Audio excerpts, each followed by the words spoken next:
Sophie ajusta sa veste d'hôtesse de l'air, d'un bleu irréprochable, et releva le menton, inspectant la cabine de première classe d'un œil sévère. Son uniforme, toujours impeccable, était comme une armure. Dans cet avion, elle se déambulait telle une reine dans son palais. Ici, elle dominait. Les passagers de première classe s'attendaient à un service d'exception, mais Sophie ne traitait pas tout le monde sur un pied d'égalité. Elle avait un don pour distinguer les vrais riches des autres. Certains, par leur simple allure, lui inspiraient du respect. D'autres, au contraire, éveillaient en elle un mépris qu'elle dissimulait à peine. Ce vol luxueux entre Paris et Dubaï était l'un de ces trajets où l'opulence flirtait avec l'extravagance. Homme d'affaires, célébrité discrète, héritier en quête de sensations fortes. Un univers où Sophie excellait. Mais ce soir-là, une présence dérangeante occupait la première classe. Une femme voilée, silencieuse, au regard profond masqué par un tissu sombre. Elle ne ressemblait pas aux autres passagers fortunés, et cela agaça Sophie dès les premières minutes du vol. Une antipathie inexplicable naquit en elle envers cette femme, Leila Ben Saïd. Pourquoi? Elle n'aurait su le dire. Peut-être était-ce son calme souverain, sa façon de rester imperméable à toute intimidation. Quand Leila demanda un verre d'eau, Sophie répondit d'un ton sec, « Il faudra attendre ». Puis, lorsque Leila réclama un oreiller avec douceur, Sophie fit mine de ne pas entendre. Devant l'insistance polie de la passagère, elle croisa les bras et soupira, « On en manque déjà ». C'était un mensonge.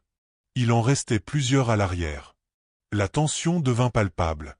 Des regards curieux se tournèrent vers elle, mais Sophie, persuadée de son autorité, poursuivit son petit jeu.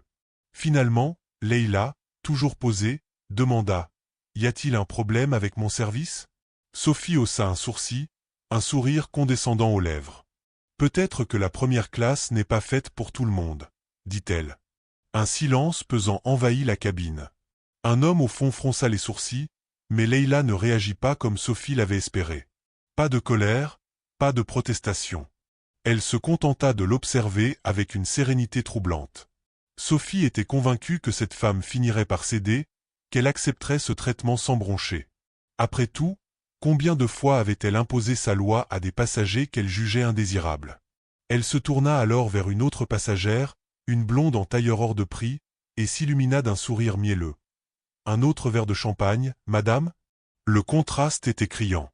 Les murmures s'élevèrent parmi les passagers. Leila, elle, restait impassible, mains jointes sur ses genoux. Mais l'inattendu survint. Un homme en costume, assis quelques rangs plus loin, se leva lentement. Il s'approcha de Leila et lui murmura quelque chose à l'oreille. Sophie sentit son pouce accélérer. Qui était-il? Un garde du corps? Un conseiller?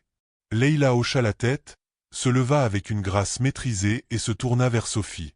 D'une voix calme mais ferme, elle déclara, « Vous venez d'insulter la propriétaire de cet avion. » Un silence total. Les passagers retinrent leur souffle. Une vague glacée traversa Sophie. « Quoi ?» murmura-t-elle, abasourdie. Leila plongea ses yeux dans les siens et répéta, lentement, « Cet avion m'appartient. » Le sang de Sophie se figea. Des chuchotements envahirent la cabine. Un passager sortit discrètement son téléphone pour filmer. Un membre de l'équipage accourut, alerté par l'agitation. En reconnaissant Leila, il s'inclina légèrement, visiblement nerveux. « Madame Ben Saïd, tout va bien ?» demanda-t-il. Sophie sentit ses jambes vaciller. Ben Saïd. Ce nom résonna comme un coup de tonnerre. Leila Ben Saïd, milliardaire, propriétaire d'une des plus grandes compagnies aériennes au monde. La femme qui possédait littéralement cet avion. Sophie ouvrit la bouche, mais aucun son n'en sortit. « Je suis désolée, madame » balbutia-t-elle enfin. Leila ne haussa pas le ton, ne cria pas. Elle se contenta d'un regard perçant, empreint d'une autorité naturelle. Il y a des excuses qui cherchent à sauver la face et d'autres qui viennent du cœur. Réfléchissez bien à celle que vous voulez m'offrir. Sophie sentit le sol se dérober sous ses pieds. Les passagers observaient, fascinés. Elle savait qu'elle avait franchi une ligne, mais il était peut-être trop tard pour revenir en arrière. Le silence dans la cabine était assourdissant, tous les regards braqués sur elle. Son cœur battait à tout rompre.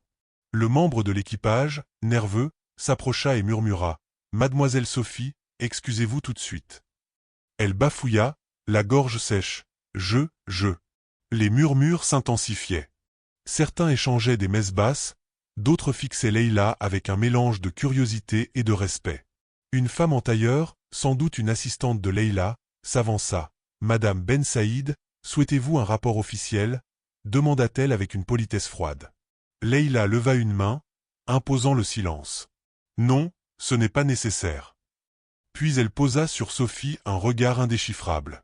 C'est à elle de décider comment cette histoire se termine. Un frisson parcourut Sophie. Son instinct lui hurlait de fuir, mais elle était figée. Elle faisait face à un choix crucial, s'accrocher à son orgueil et risquer son poste, ou ravaler sa fierté pour se racheter. La panique la submergea.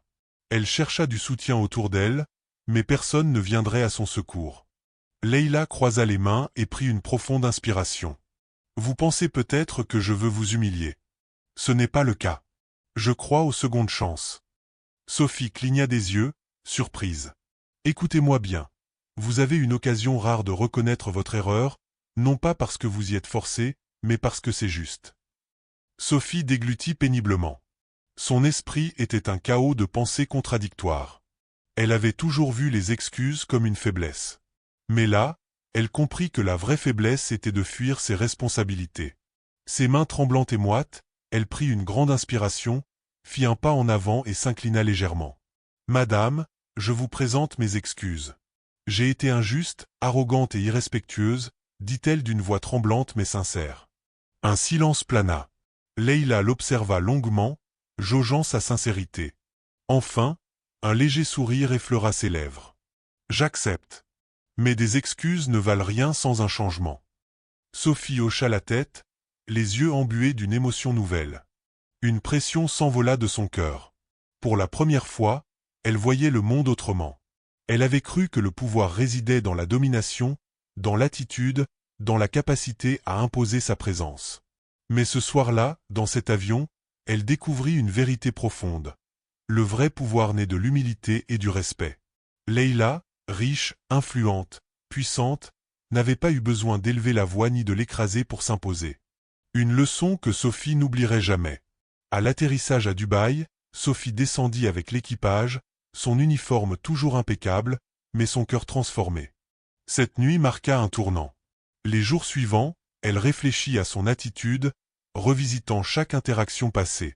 Puis elle prit une décision, elle proposa à sa compagnie des formations pour sensibiliser le personnel au respect et à la diversité.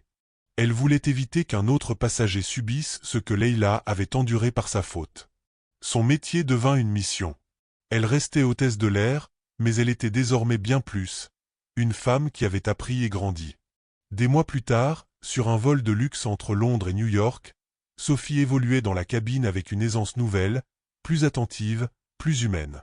Un passager l'appela « Excusez-moi, mademoiselle ». Elle se retourna et son souffle se coupa. Leïla était là, assise avec la même élégance, le même regard perçant. Un instant de flottement passa. Puis Sophie lui offrit un sourire sincère. « Que puis-je faire pour vous, Madame Ben Saïd ?» Leïla sourit en retour et hocha la tête. « Un verre d'eau, s'il vous plaît. » Sophie acquiesça et s'éloigna, le cœur léger.